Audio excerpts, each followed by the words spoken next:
Voilà, donc on se retrouve dans Apocalypse chapitre 2 et donc les versets 12 à 17. Donc avant l'été, on avait fait voilà, les versets précédents à l'église de Smyrne. Donc là, c'est l'église de Pergame. Voilà, donc on va commencer par lire simplement déjà ce passage. Donc Apocalypse 2 à partir du verset 12. Écrit à l'ange de l'église de Pergame, voici ce que dit celui qui a l'épée aiguë à deux tranchants. Je sais où tu demeures. Je sais que là est le trône de Satan. Tu retiens mon nom, et tu n'as pas renié ma foi, même au jour d'Antipas, mon témoin fidèle, qui a été mis à mort chez vous, là où Satan a sa demeure. Mais j'ai quelque chose contre toi, c'est que tu as là des gens attachés à la doctrine de Balaam, qui enseignaient à Balak à mettre une pierre d'achoppement devant les fils d'Israël, pour qu'ils mangent des viandes sacrifiées aux idoles et qu'ils se livrent à la débauche. De même, toi aussi, tu as des gens attachés pareillement à la doctrine des Nicolaïtes. Repens-toi donc, sinon je viendrai à toi bientôt, et je les combattrai avec l'épée de ma bouche. Que celui qui a des oreilles entende ce que l'Esprit dit aux églises. À celui qui vaincra, je donnerai de la manne cachée, et je lui donnerai un caillou blanc, et sur ce caillou est écrit un nom nouveau, que personne ne connaît, si ce n'est celui qui le reçoit. Donc voilà ce que l'apôtre Jean devait écrire à cette église qui était à Pergame. Euh, Peut-être juste un petit contexte par rapport à la ville de Pergame. Donc elle apparaît pas, elle aussi, ça fait partie des villes qui n'apparaît pas ailleurs dans le Nouveau Testament. Hein. Donc elle est mentionnée juste ici. Donc on ne sait pas qui a fondé cette église. Voilà, on ne sait rien de son histoire par rapport à ça. Par contre, ce qu'on sait, c'est que Pergame, c'était une ville importante à l'époque. D'accord. Elle n'était pas très loin de Smyrne, d'ailleurs. C'était une ville donc importante. Dans quel pays, quelle origine? Ça correspond à la Turquie à peu près Ah, la aujourd'hui. Turquie. Ouais. D'accord. Ouais. Et donc c'était une ville assez importante. Certains historiens estiment qu'il aurait pu avoir jusqu'à 150 000 personnes à l'époque. Donc c'était pas une petite ville. Il y avait une vingtaine de temples. Euh, donc concernant tout ce qui est mythologie grecque et romaine. Hein, donc c'était des dieux de la mythologie grecque et romaine qui étaient vénérés, notamment. Une vingtaine de temples. C'était une ville qui était le siège du gouverneur romain du coin. Donc c'était voilà, une ville qui était politiquement importante. Et il y avait trois temples pour rendre ou trois lieux pour rendre un culte à l'empereur dans la ville. Et il y avait aussi le temple de Zeus. On va y revenir juste après, mais il y avait aussi le temple de Zeus qui faisait double office, à la fois pour Zeus et à la fois de lieu de culte aussi pour l'empereur, en plus des trois qui existaient. Donc c'était vraiment un lieu où il y a beaucoup d'idolâtrie, où il y a beaucoup de temples. Et donc il y avait deux temples principaux. Donc il y avait le temple de Zeus, qui était appelé le dieu sauveur. Et puis il y avait le temple, alors, le nom c'est Esculape, alors, voilà, qui était le dieu de la guérison. Voilà. Et le temple d'Esculape était vraiment immense. Il était aussi réputé que l'était la Diane des Éphésiens à Éphèse, en fait. Hein. Donc c'était vraiment un sacré truc. Hein. Voilà. Et donc ça expliquerait pourquoi le Seigneur, dans cette lettre qu'il envoie, dit à l'église de Pergame qu'il sait qu'elle habite là où est le trône de Satan, hein, là où Satan a sa demeure. Parce que vraiment, c'est une ville qui était extrêmement païenne, hein, dans les cultes qu'il y avait, dans beaucoup de choses, et qui était réputée pour cela. Et de l'empire entier, on venait ici voilà, pour adorer toutes ces idoles, notamment Esculape, le dieu guérisseur. Il paraît qu'il y avait quand même voilà, beaucoup de gens qui venaient de partout pour ce temple-là. Et aussi, il y avait l'adoration de l'empereur, qui était très très fort dans cette ville. Et probablement ben voilà, les chrétiens ont été, même, c'est sûr, hein, persécutés. Hein. Est-ce que c'était obligatoire? Ah, ben, de toute façon, on était obligé d'adorer l'empereur, de toute façon. Ça, c'était quelque chose, en tout cas, Obligatoire, bon, je ne pense pas qu'il y avait des jours obligatoires où il fallait y aller nécessairement. Alors à certaines périodes, possiblement, peut-être pas tout le temps. Par contre, on n'avait pas intérêt à refuser de le faire quand on était invité à le faire. Il était de coutume de le faire. Voilà. Ah oui, c'est ça. C'est-à-dire que si on refusait de le faire alors qu'on nous invitait à le faire, là par contre, on risquait gros. Et c'est probablement ce qui est arrivé, on imagine, à ce fameux Antipas, dont on ne sait rien, hein, parce qu'on n'a rien d'autre là. Mais on sait que Antipas, donc, il a été mis à mort. Hein, voilà, et c'est ce qui est marqué au verset 13. Hein. Tu n'as pas renié ma foi, même au jour d'Antipas, mon témoin fidèle, qui a été mis à mort chez vous, là où Satan a sa demeure. Alors, sachant qu'il y avait le siège du gouverneur, et c'était un tribunal en fait, hein, qui rassemblait un peu toutes les affaires voilà, de justice qu'il y avait dans le coin, tout ce qui était juridique, condamnation, etc. Antipas, probablement, s'il a été mis à mort là, c'est parce qu'il a dû comparaître devant le tribunal et être condamné à mort. Et on apprend ici que c'est parce que, voilà, et c'est pour sa foi. Hein, voilà, c'est mon témoin fidèle, hein, il dit, hein, mon témoin fidèle, qui a été mis à mort là. Donc probablement il a dû refuser, on n'était pas là, mais probablement il a dû refuser justement d'adorer l'empereur. Et à cause de ça, il a été mis à mort à Pergame. D'accord ? Et le Seigneur Jésus, ici, va au début commencer par encourager cette église, en disant que malgré la persécution, et malgré la mise à mort d'Antipas, qui n'a pas voulu fléchir le genou devant l'empereur et devant ces choses, eh bien, malgré tout, l'Église a tenu bon. Elle n'a pas lâché. Elle n'a pas renié la foi. Hein. Et d'ailleurs, c'est intéressant parce qu'il dit hein, tu n'as pas renié ma foi. C'est assez rare d'avoir cette expression. Hein, très souvent, dans la parole, il est question de la foi. Oui. C'est vrai, hein. Mais là, le Seigneur Jésus dit tu n'as pas renié ma foi. Hein, donc, sous-entendu, la foi en moi. Hein, c'est ce qui est dit, hein, la foi en mon nom. Mais voilà, c'est une petite expression. Mais aussi, voilà, on sent, c'est une expression qui met l'accent sur la proximité avec le Seigneur. Hein, vraiment. Il y a quelque chose de touchant dans cette manière que le Seigneur a de le dire, en disant tu n'as pas renié ma foi. Hein. Donc, sachant que on le voit avec l'apôtre Paul quand il persécutait l'Église. En fait, c'est le Seigneur Jésus qui prend tout pour lui-même. Hein. Et quand il apparaît à Paul sur le chemin de Damas, avant qu'il soit Paul, hein, il lui dit pourquoi me persécutes-tu? C'est pas pourquoi persécutes-tu ces chrétiens, hein, c'est pourquoi me persécutes-tu moi. Et de la même manière, le Seigneur a dit tu n'as pas renié ici ma foi. D'accord? Il s'approprie les choses. Il y a un lien avec le Seigneur que nous avons par la foi qui est intime, qui est personnel, qui est même en groupe il est personnel. C'est un peu particulier. Hein, mais même en tant qu'Église, c'est un lien personnel avec le Seigneur que nous avons. C'est un lien très fort et très rapproché. Et il dit ici, voilà, tu n'as pas renié ma foi. Donc il commence en disant à cette Église, c'est bien.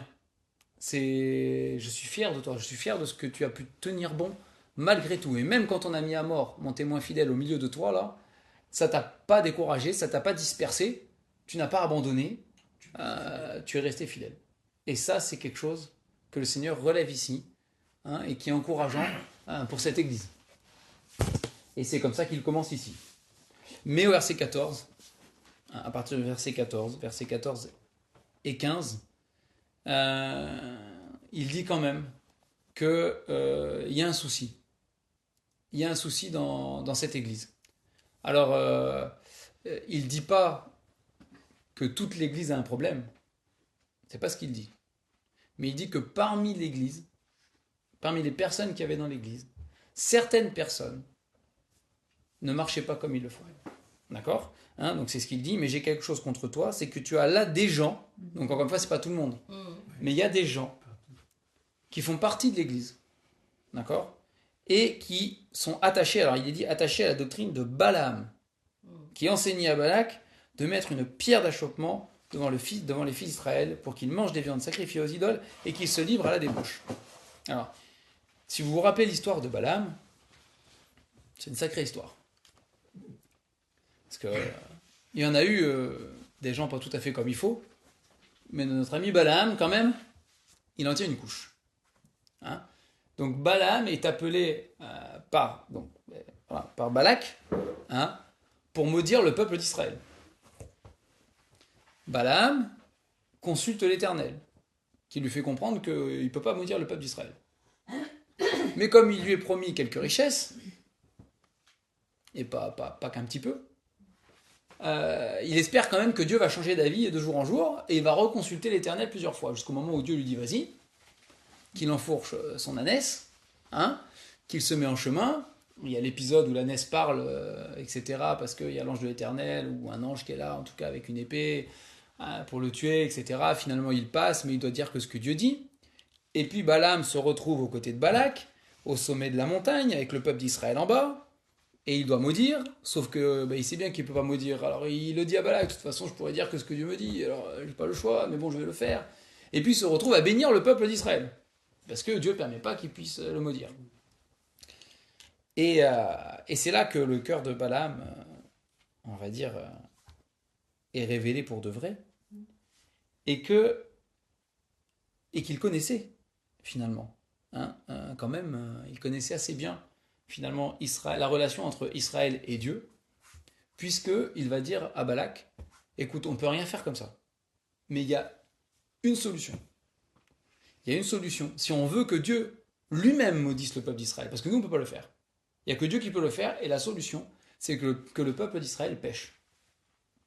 Et pour que le peuple d'Israël soit amené à pécher, la meilleure solution, c'est que le peuple d'Israël soit tenté d'épouser et de prendre pour femmes des femmes étrangères au pays. Et s'ils prennent des femmes étrangères au pays pour leurs épouses, alors, petit à petit, ils vont se mettre à suivre les coutumes païennes de ces femmes, et comme Dieu leur défend, il va les maudire. Et c'est ce que Balak va faire. C'est ce qui va être suivi comme conseil et qui va causer aussi des problèmes à Israël. Et donc là, ici, ce que le Seigneur Jésus dit à cette église, c'est que parmi cette église, il y a des gens qui ne voyaient pas de problème avec le fait de se mélanger avec des inconvertis et de pouvoir suivre les coutumes, finalement, des inconvertis. On pouvait se marier avec des personnes qui ne croyaient pas en Dieu, ça ne posait aucun problème. Et on pouvait du coup tolérer plein de choses. Et on était amené, donc certains chrétiens étaient du coup amenés finalement à vivre comme les gens du monde, en suivant les personnes avec qui ils étaient mariés. Et ça ne leur posait pas de soucis. Et si le Seigneur Jésus le dit ici, c'est qu'a priori c'était toléré par l'Église. C'est ça le problème. Parce que tous ne le faisaient pas. Il dit il y a là des gens. Donc c'est pas tout le monde. Certains seulement le faisaient. Mais il semble que personne dans l'Église ne les reprenait. Personne ne leur disait rien. Comme si c'était devenu normal. Hein, après tout, c'est logique. Voilà. Ça fait partie de l'époque dans laquelle on vit, on peut le faire. Et donc, ces chrétiens-là se retrouvaient entraînés par les relations amoureuses, etc., qu'ils avaient pu entretenir avec des gens du dehors, entraînés à aller probablement adorer l'empereur, entraînés probablement à aller au temple pour la guérison d'un tel, etc. Et donc, de nouveau, le même problème qui revenait. Hein. Et donc, le Seigneur Jésus dit, ça c'est un problème. Tu as parmi toi des gens qui marchent de la même manière que ce que Balaam avait entrepris déjà à l'époque vis-à-vis du peuple d'Israël. Et c'était quelque chose de mauvais à l'époque, et c'est toujours quelque chose de mauvais. Ça n'a pas changé. Hein, et au verset 15, il dit de même, toi aussi tu as des gens attachés pareillement à la doctrine des Nicolaïtes. Alors, encore une fois, on en avait déjà parlé, je crois, de la doctrine des Nicolaïtes. Hein.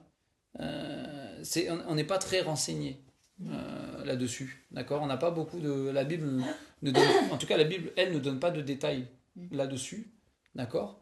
Mais ce qu'on sait, c'est que beaucoup de ces espèces de sectes de l'époque, de ces groupes, etc., la plupart avaient quand même surtout des pensées qu'on dit gnostiques, ou qui étaient très influencés par tout ce qui est gnostique. C'est-à-dire que, en gros, on dissocie ce qui est physique et matériel de ce qui est spirituel. Et donc finalement, ce qu'on fait physiquement avec notre corps n'a pas trop d'importance. Ce qui compte, c'est l'intérieur. Et donc c'était des leçons de vie, c'était des modes de vie qui pouvaient entraîner à pécher, finalement, et encourager les chrétiens à pécher en disant non, ce qu'on fait avec le corps, c'est pas grave. Ce qui est grave, c'est l'intérieur, c'est notre âme, et ça dissociait les deux. Voilà. Et donc, probablement, il est fort probable que chez les Nicolaïtes, il y avait cette pensée aussi, hein, qui était de dissocier les deux. Et pour le coup, ben, ça pouvait encourager les chrétiens à la débauche, notamment. Hein, et ça rejoint aussi la doctrine de Balaam. Finalement, avec son corps, c'est pas grave. On peut faire des choses, on peut aller, voilà, on peut avoir des relations à droite, des relations à gauche, il n'y a pas de souci, voilà, c'est pas, ce qui compte, c'est notre âme à l'intérieur, c'est pas le corps. Et donc ces deux doctrines, de toute façon, hein, pouvaient s'encourager l'une l'autre, puisque du coup, se marier, avoir des relations avec des inconvertis, ça n'avait pas d'importance. De toute façon, c'est pas ça qui comptait, et puis, etc. Et le Seigneur Jésus ici dit non, c'est grave. C'est quelque part, c'est l'esprit de ce monde qui est en train de rentrer dans l'Église. Et ça, c'est un problème. Et c'est un problème, et c'est grave. C'est grave, et il leur dit au verset 16, repens-toi donc. Donc là, par contre, il parle à toute l'Église. Pourquoi ? Parce que même si tous n'étaient pas coupables, encore une fois, comme je l'ai dit avant, le problème, c'est que personne ne prenait position.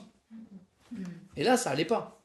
C'est l'Église, avec les autorités dans l'Église qui étaient instituées de Dieu, donc les anciens, ne reprenaient pas ces gens-là. En tout cas, il ne semble pas, ici. Hein. Il ne semble pas. Peut-être qu'il y en a un qui avait l'idée, mais de manière collective, en tant qu'Église, ils n'avaient pas ce réflexe de dire à ces gens-là, non, nous, on n'accepte pas cet enseignement dans notre Église. Ce n'est pas possible. Et de dire à ces gens-là, vous ne pouvez pas vivre de cette manière-là. Ça, c'est la manière dont les païens vivent, la manière dont le monde vit, mais ce n'est pas la manière dont le Seigneur veut qu'on vive.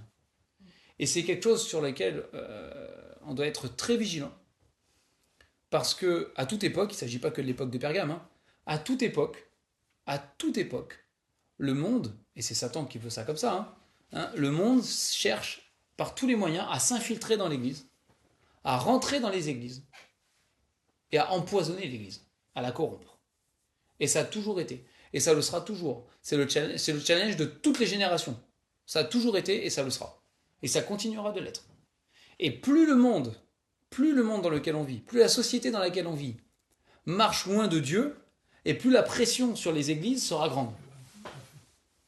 Hein, c'est une évidence que quand la société dans laquelle on vit colle plus ou moins, c'est jamais parfait, et ça ne le sera jamais, mais quand ça colle plus ou moins avec la vie normale du chrétien, il y a moins de pression que quand c'est vraiment le grand écart. Et nous savons, parce que la Bible nous le dit, que nous allons vers des temps où ce sera de plus en plus le grand écart. Et on le voit, de toute façon. Hein. Là, il n'y a pas besoin d'être... Il ne s'agit ni d'être prophète ou expert. On le voit. On le voit. Ça peut être subtil. Parfois, c'est subtil. On est d'accord. Mais on voit bien que de plus en plus, il y a des grands écarts qui sont faits. Hein. Et les lois qui passent voilà, vont de plus en plus dans un sens qui est contraire à ce que dit la parole de Dieu. Et donc les églises, nos églises, notre église, même si on n'a pas l'impression, subit une pression quand même. On subit toujours une pression.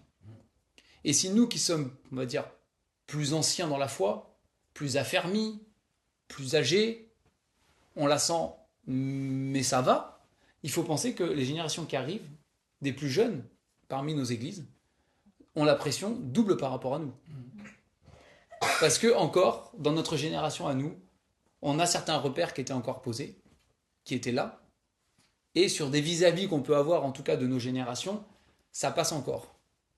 Mais il faut être conscient que les générations qui arrivent, nos ados déjà, jeunes adultes, ados, etc., vivent dans des générations qui ont été éduquées déjà dans toutes ces lois et dans toutes ces choses qui vont contre la parole, et que eux, par contre, pour le coup, la pression est beaucoup plus forte que ce que nous, elle peut être. Et c'est eux qui sont l'église d'aujourd'hui déjà.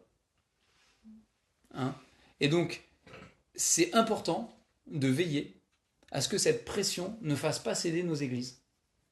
Est-ce que dans nos églises, on est toujours pour autorité la parole de Dieu, et qu'on soit toujours centré sur Jésus-Christ. Parce que sinon, eh bien, on aura le même reproche qui nous sera fait. C'est que petit à petit, le monde et l'esprit du monde cherche à grignoter. Et c'est pas tout d'un coup, c'est subtil, c'est tout doucement. C'est Par exemple, dans nos milieux évangéliques, l'œcuménisme, par exemple, a fait beaucoup de mal à ce niveau-là. Beaucoup de mal. C'est un premier pas en général qui est fait et qui après tolère d'autres choses. À partir du moment où, de toute façon, on met de côté la vérité pour tolérer tout le monde, déjà l'esprit, par rapport à la parole, il n'est pas bon. Il n'est pas bon. C'est pas possible. Et on sait qu'après, on va se faire manger de plus en plus jusqu'à ce qu'on perde un bras. Parce que, voilà, c'est pas possible. Hein. Dans la même veine, il y a aussi le libéralisme. Bien sûr. Ouais, Aussi. Ça en fait partie. Aussi. De toute façon, il y a tout ce qui, on va dire, tout ce que nos églises ont vécu sur ces dernières années, ou avec cette pression vraiment du libéralisme, pareil avec les lois sur l'homosexualité, avec les femmes qui prêchent. Il y a plein de choses en fait qui sont finalement pas juste des points de doctrine. En fait, souvent les églises prennent ça comme des points de doctrine. Mais c'est pas juste des points de doctrine, c'est la pensée du monde en fait qui rentre dans l'église, tout simplement. Même pour les femmes qui prêchent, c'est pas juste une pointe de doctrine sur un verset qu'on comprend ou qu'on comprend pas. C'est juste qu'on vit à une époque qui est ultra féministe et que du coup ça influence notamment les sœurs dans l'église, hein, on va pas se mentir pour le coup, parce que là forcément c'est plus visé que les hommes, même s'il y a des hommes qui militent aussi, hein, mais voilà, ça influence énormément la façon de penser et de vivre des femmes dans l'église, et que du coup il y a des choses qui rentrent comme ça. Mais voilà, les femmes qui se mettent à prêcher et qui revendiquent ça tout d'un coup, on va pas se voiler la face, c'est vraiment lié au féminisme. En tout cas, le féminisme a pris une telle ampleur dans la société, même si on s'en aperçoit pas toujours, mais il est tellement omniprésent partout que du coup, ça influence. Et le monde grignote, petit à petit, le monde grignote les églises. Et voilà, on doit tenir ferme. Hein. Et le Seigneur dit ici, ces choses-là, on ne doit pas les tolérer dans l'église. Une église qui les tolère, c'est une église qui est en danger. Et si elle ne se repent pas, il le dit ici, repens-toi donc, sinon je viendrai à toi bientôt, je les combattrai avec l'épée de ma bouche. Le Seigneur dit, moi je vais venir faire le tri s'il faut. C'est moi qui vais le faire, mais il vaudrait mieux se repentir d'abord pour régler ça. Parce que... Et alors, on ne sait pas comment notre cher Antipas est mort, hein, mais il y avait beaucoup d'exécutions par l'épée, à l'époque aussi. Hein. Et il y a l'épée de la justice humaine, parce qu'on refusait de fléchir le genou devant l'empereur, mais là il y a l'épée de la bouche du Seigneur Jésus. C'est pas la même épée, hein. C'est pas la même. C'est clairement pas la même. Il s'agit pas de la même justice. C'est celle des hommes, elle est injuste, mais celle de Dieu, elle est juste. Et puis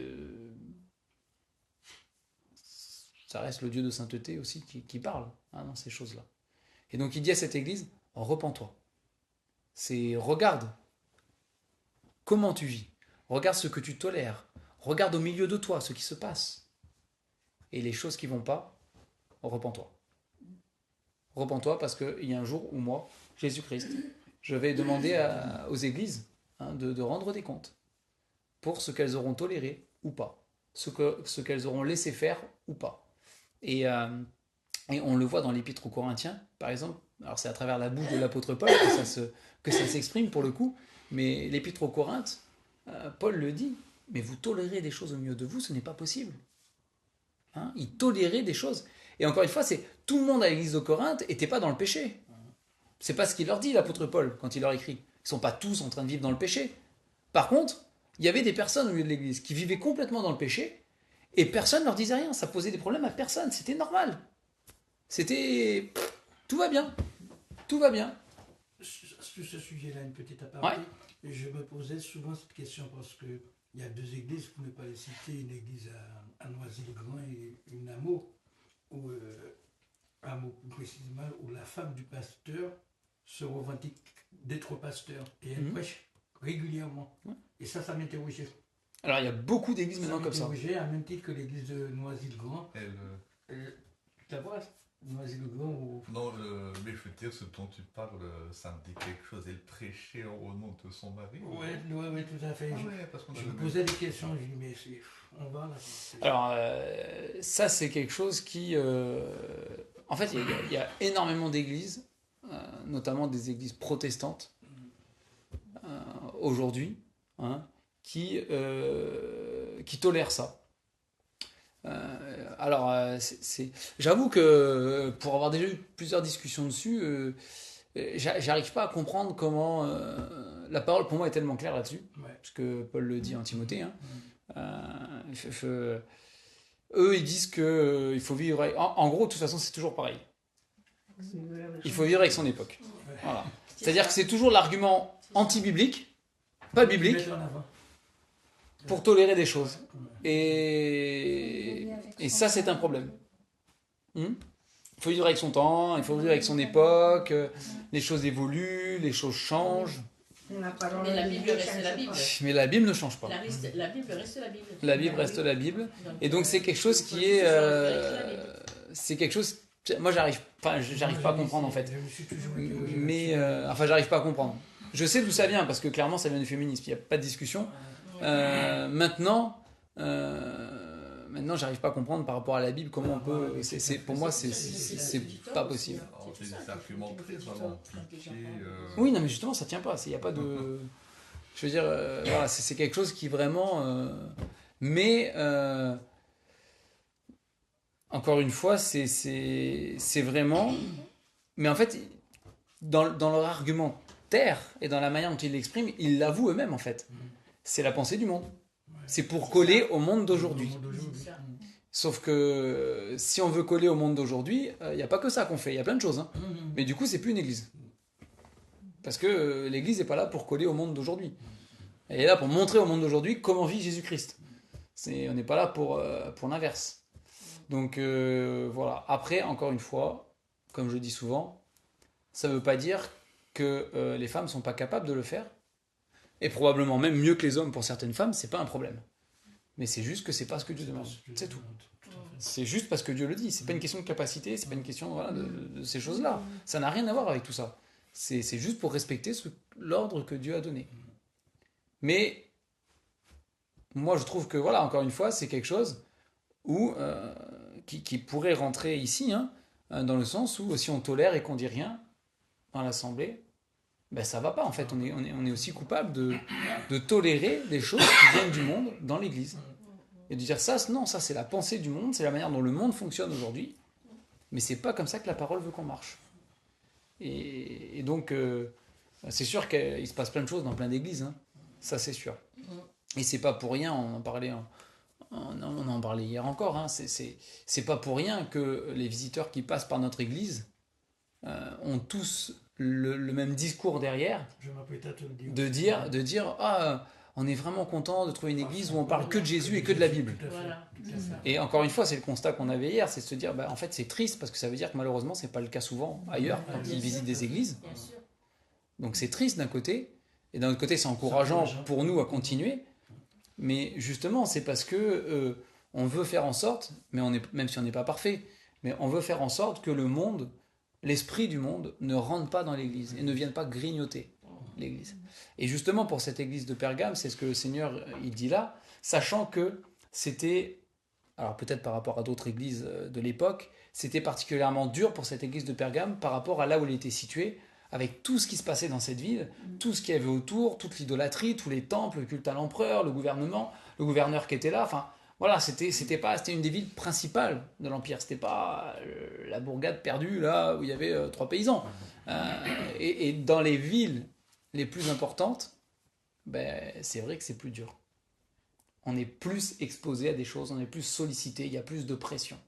Hein, c'est les gens qui vivent à la capitale et nos frères et sœurs en Christ qui vivent à la capitale, on ressent plus la pression de la pensée de la société et du monde que nous. On la sent aussi, hein, attention. Mais je peux vous dire que ceux qui vivent dans la capitale, ils sont bombardés de toutes ces choses-là. En continu, bien plus que nous. Bien plus que nous. Parce que c'est partout. Ils prennent le métro, il y a 12 000 affiches en quelques minutes. Et c'est partout. C'est plus. D'accord ? C'est surdimensionné par la taille de la ville, par l'importance de la ville, par le côté politique de la ville aussi, hein, etc. Et il y a une pression qui n'est pas la même. Et voilà, pour cette église de Pergame, il y avait une pression qui était particulière. Ils n'avaient pas renié le Seigneur, mais sur certains domaines, il y avait des mauvais enseignements qui étaient rentrés et qui avaient été tolérés. Et là, le Seigneur, il dit non. Ça, c'est pas possible. Il faut se repentir de ça. Il faut revenir à la parole. Il faut le faire. Et donc voilà, au-delà de regarder ce qui se passe ailleurs dans d'autres églises, même si c'est normal que ça nous interpelle, on est encouragé à regarder dans notre propre église. Hein, et à regarder, voilà, et à analyser, à examiner si l'esprit du monde n'est pas rentré dedans. Parce que c'est important. Et le seul point de repère qu'on a, voilà, c'est la parole de Dieu. On n'a rien d'autre. C'est pas parce que moi je pense que, parce que j'ai entendu ceci ailleurs que, ou j'ai lu un jour quelque part quelque chose que. Non. Voilà, c'est pas parce qu'on est plusieurs, mais à penser que c'est ça non plus. Voilà, ce qui compte, c'est ce que dit la parole de Dieu. Sur la manière dont on vit notre foi, sur la manière dont en tant qu'Église, on agit, on entreprend des choses, on prend des décisions, etc. Sur la manière dont on tolère aussi les choses au sein de l'Assemblée. Hein, la manière dont on tolère le comportement, la manière dont on tolère les paroles, la manière dont on tolère le mode de vie, etc. On doit être prudent. Alors, on n'est pas là pour faire la police chez les gens, mais on est là pour que, en tant qu'assemblée, par rapport au témoignage de l'Église quand même, on puisse dire ce qui est conforme à la parole et ce qui ne l'est pas.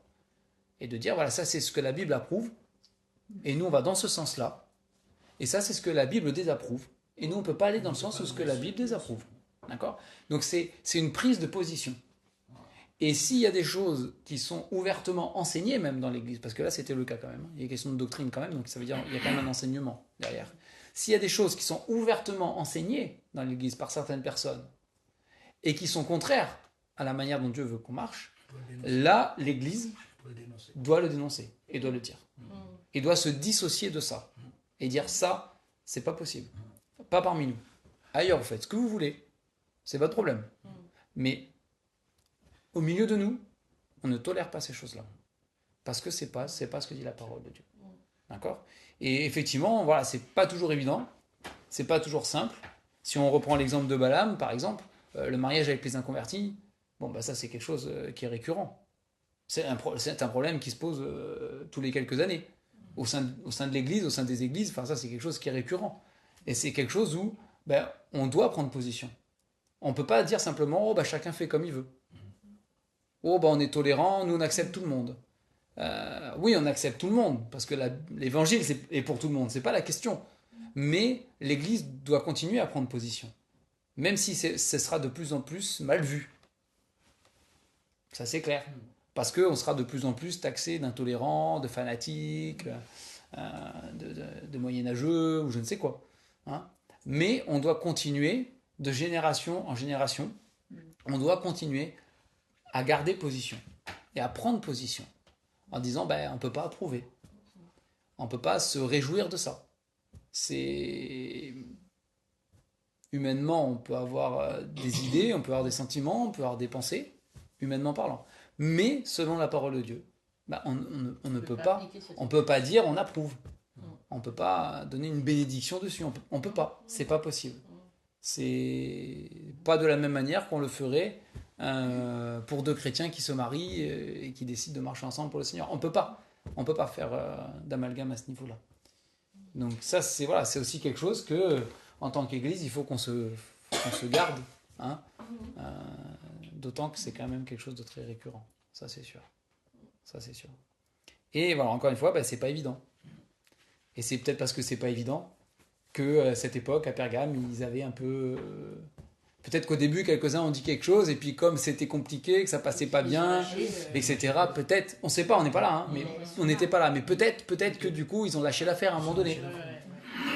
Ils se sont dit, ça crée toujours des conflits et des problèmes, allez, voilà. C'est à partir du moment où ils viennent à l'église, au moins c'est déjà ça. Non. Non, le Seigneur, en tout cas, lui dit non. C'est pas la manière de fonctionner. Ça crée des conflits, ça crée des problèmes, etc. Ok, il faut les gérer avec le Seigneur. Mais on ne peut pas se permettre de dire chacun fait comme il veut. Ça, c'est qui va venir. Voilà. Et chacun fait comme il veut, c'est le livre des juges. Oui. Il n'y avait pas de roi en Israël à ce temps-là, chacun faisait ce qui lui semblait bon, c'est-à-dire n'importe quoi. Ouais. Et c'est le chaos. Donc on peut pas se contenter de dire ça. Il faut garder la ligne droite et dire non, ça c'est ce que dit la parole de Dieu. Se référer à la C'est, Bible. si vous voulez marcher dans le même sens que nous, bah, c'est ce sens-là. C'est comme ça. Sinon, c'est pas le même sens. C'est pas le même sens. Donc voilà, c'est un message qui est très d'actualité. Hein. C'est pas que pour Pergame à l'époque. Hein. Et ça le sera toujours. Et ça le sera toujours. Hein. La pression sera de plus en plus forte. Parce que l'écart sera de plus en plus grand. Et c'est vraiment un sujet de prière pour les générations qui arrivent. Hein, pour nos jeunes dans nos églises. C'est un vrai sujet de prière. Parce que eux, ce sera vraiment de pire en pire. C'est que ce soit sur ces sujets hein, comme l'homosexualité, comme voilà, les relations qu'on a garçon-fille ou pas, sur ces sujets-là particulièrement, aujourd'hui sur nos jeunes, il y a vraiment une pression qui est terrible. Oui. Qui est terrible et vraiment difficile. Ah oui. C'est dur, franchement c'est très très dur. C'est très très dur. Et nous qui sommes plus âgés, qui n'avons pas les mêmes pressions quand même, hein, faut être honnête, hein. On doit penser à eux et on doit prier pour eux. C'est important. C'est pour ça que C'est même important. hier soir, quand on a parlé du groupe WhatsApp entre les jeunes, j'ai dit waouh, c'est bien. Ah ouais, c'est bien. Parce que vraiment, c'est vrai, combattre. Ils en ont besoin. Dans la société comme nous sommes actuellement. Ah ouais, ça c'est Combattre sûr. ça et arriver à faire, à dissocier de ce groupe Ouais. de personnes, c'est pas évident. Ouais, se mettre C'est à pas l'écart évident. parfois, Se se mettre à l'écart, séparer exactement. des autres dans leur Ouais, mode de ouais, vie, de ouais. pensée, dans leur choix, c'est Non, difficile. vraiment, je Donc, tire mon chapeau, hein. ouais. J'ai- Ouais, ça c'est très encourageant. super. C'est très encourageant, mais on doit prier pour eux. Tout à On fait. doit vraiment prier Continuer pour à eux. prier pour Parce eux. qu'ils ont besoin de nous. Ouais, Et ils ont besoin déjà qu'on leur montre l'exemple, parce tout à que fait, sinon, tout à fait, sinon ça sert à tout rien. fait. Et que le Seigneur nous donne de toujours garder voilà, cette parole comme autorité et de pouvoir toujours, nous, pas faire de tolérance Ouais. sur ces choses-là pour pouvoir leur montrer déjà que c'est possible C'est possible. et leur donner un cap. Parce que eux, il faut être conscient, c'est quand même très difficile. La pression est dure, est très très dure. Et voilà. Après, ils peuvent toujours se repentir si c'est le cas. On n'est pas là pour jeter la pierre, hein, c'est difficile. Tout à fait, oui. Mais leur annoncer qu'il y a la repentance, c'est écrit là, hein, qu'ils peuvent toujours se repentir aussi quand voilà, ils ont cédé, quand c'est difficile. C'est valable pour nous aussi, bien évidemment. Je parle d'eux parce que voilà, j'y pense et je trouve qu'il y a vraiment pour eux une pression qui est spéciale. Hein. C'est compliqué hein, aujourd'hui. Avoir 16-17 ans et dire moi je suis contre l'homosexualité, Oui. Oula. c'est à notre époque à nous, quand on avait 16-17 ans, même moi qui fais partie des plus jeunes parmi vous, on pouvait encore le dire, sans qu'il y ait, voilà. Bon, peut-être qu'on n'était pas d'accord avec nous, mais déjà, mais bon, mais aujourd'hui le dire, c'est pas la même chose. Hein. Oui. C'est pas la même chose. Donc, ouais, prions vraiment pour ces jeunes-là aussi, et que le Seigneur nous encourage voilà, à garder bon. Donc le verset 17, hein, pour le dernier verset. Donc voilà, il termine toujours hein, par une sorte de promesse hein, dans ces lettres-là.